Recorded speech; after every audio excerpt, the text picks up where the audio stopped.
Matajiri na wenye mamlaka wanaogopa sana kelele kuliko silaha.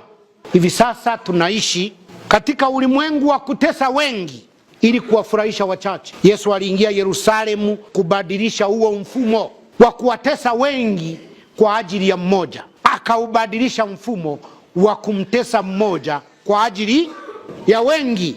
Mmoja mwenye haki ateseke ili wengi wapate nafuu ya maisha. Kukwepa mateso ni kukwepa baraka. Tunaalikwa kuyakabili mateso kwa ajili ya baraka za kimungu. Hawa watawala wanaoogopa kelele za wanafunzi wa Yesu wanatualika kutafakari sana katika imani yetu.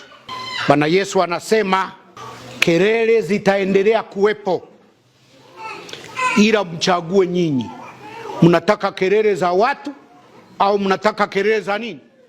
Za mawe.